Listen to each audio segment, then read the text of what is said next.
Like Wagba, Kondo, Wawu, Commando, Commando is an old film. Still, Kondo means condition.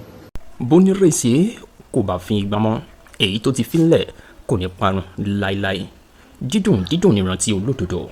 Ọládàpọ̀ Ọláìtàn Ọláònípẹ̀kan tí gbogbo èèyàn mọ̀ sí Dagrin ni ó máa ti pé ọdún 16 báyìí tí ó jáde kúrò láyé. Ẹ wò ó, tá bá ń sọ̀rọ̀ nípa gbajúgbajà olórin tàkásùfé tó gbé àṣà Yorùbá lárugẹ nípasẹ̀ orin yìí, Dagrin wà lára wọn. Ikú ni kò jẹ́ ká gbádùn obì tó gbó tí ikú fi mú Dagrin lọ. Ẹ wò ó, lẹ́yìn ikú Dagrin, ọdún gorí ọdún, oṣù gorí oṣù, ọjọ́ gorí ọjọ́, ìyá Dagrin sọ̀rọ̀ o. Wọ́n ṣàlàyé àwọn nǹkan tí wọ́n ti là kọjá lẹ́yìn tí Dagrin ti jáde kúrò láyé, tó fi mọ́ bí àwọn èèyàn ṣe sí wọn. Wọ́n dẹ̀ tún sọ àwọn ọ̀rọ̀ tó ṣe pàtàkì, èyí tí mo fẹ́ jẹ́ kẹ́ tẹ́tí kẹ́ gbọ́, kẹ́ kọ́ ẹ̀kọ́ kan tàbí ìkejì nípa ọ̀rọ̀ tí ìyá Dagrin sọ yìí. Ẹ wò ó, kò ní burú títí kó má kó ẹnìkan mọ́ ni, ẹni tó má kó mọ́ ni ní àmọ́ ẹ jẹ́ ká gbélé ayé ṣe rere. Ọ̀rọ̀ tí ìyá Dagrin sọ yìí, ọ̀rọ̀ tó lágbára ni o. Ẹ jẹ́ ká gbọ́ láti ọ̀dọ̀ wọn. Ẹnu ọlọ́fà láti gbọ́ mọ̀ta, tó bá fẹ́ dàbí everybody, ó gbọ́dọ̀ máa ronú bí everybody.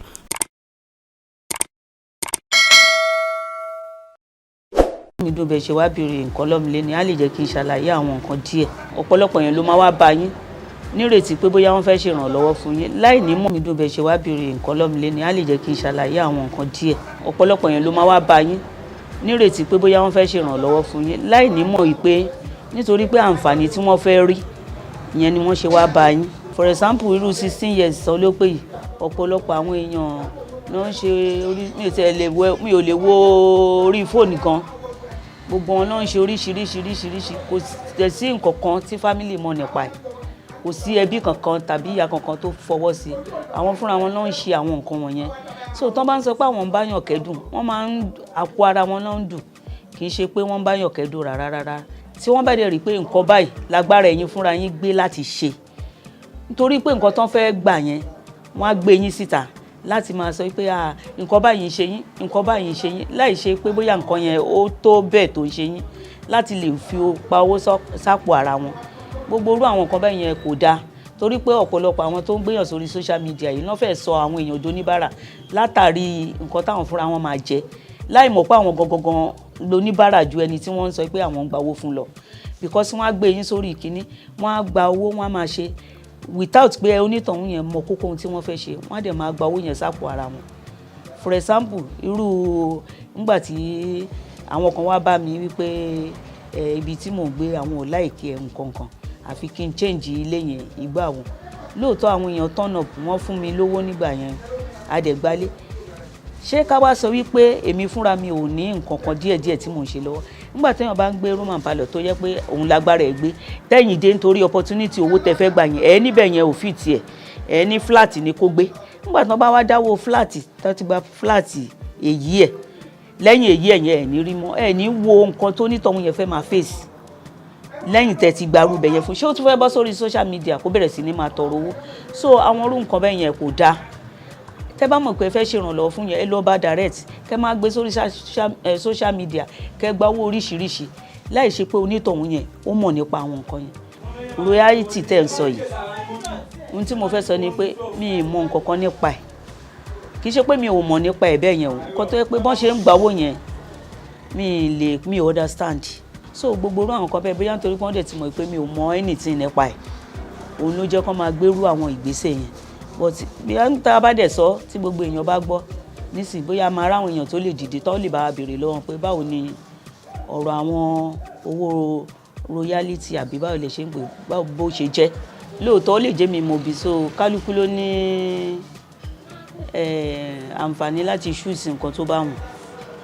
So because àrò à ń kọrin nǹkan kan, mi ò fi bẹ́ẹ̀ láìkí orin.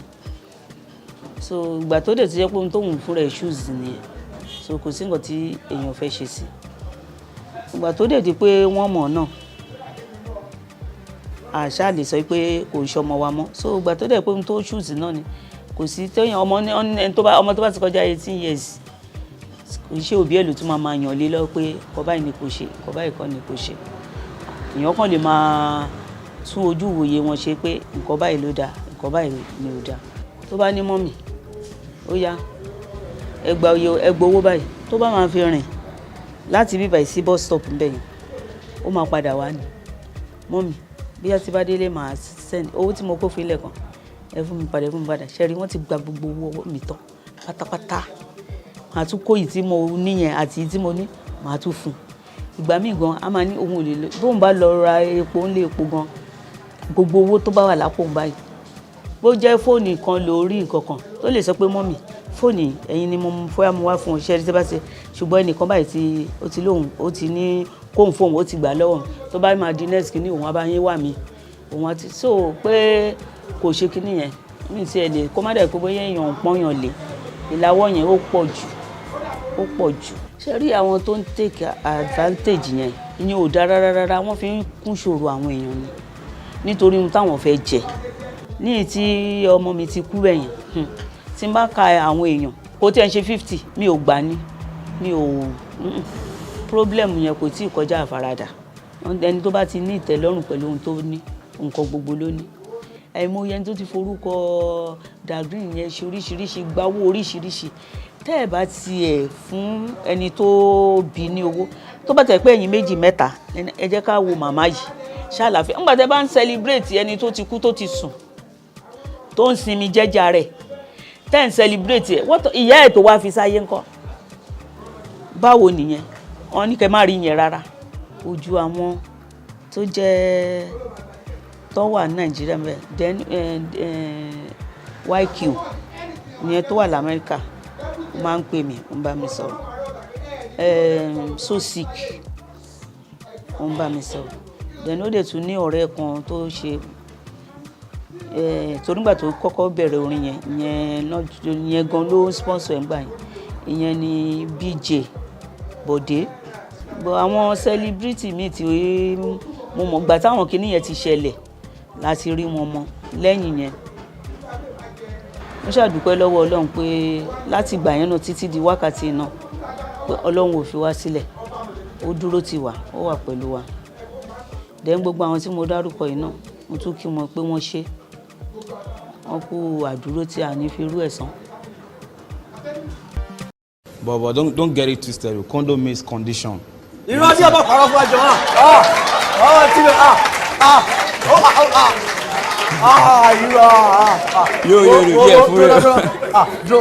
comedy bible ó yá swear by the comedy bible. Condo means condition. Condo is a love song.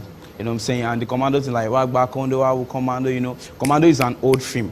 So if you invite if you invite your loved one, your chick, whatever, to come to your house and you still have the Commando film in your house and you play the film, you know, the person will feel like say he or she did for cinema. You know what I'm saying? So Okay, wait.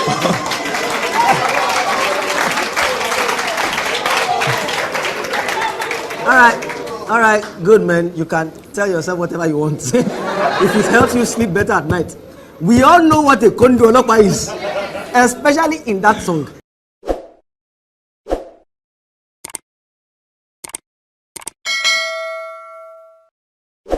ọ̀tẹ̀ ló ń jẹ́ ló ń pè ọ́ kò sẹ́ni tí ò lórúkọ tiẹ̀ àti wípé ọmọ kì í gọ̀ títí sẹ́ẹ̀ kó gbàgbé orúkọ ara rẹ̀. ààfin tèmi ò nílò ìdánimọ̀ lọ́jà tó bá dọ́jà báyìí wọ́n á mọ̀ pé ó dọ́jà ni èmi tì í tòótọ́ Samuel Owóyẹmí fẹ́lẹ́fẹ́lẹ́ láyé lórúkọ mi fẹ́lẹ́ ní gbogbo èèyàn mọ̀ mí sí èmi náà kọ́ Ọlọ́run ọba òkè ló fún mi ṣe ní gbogbo ìgbà.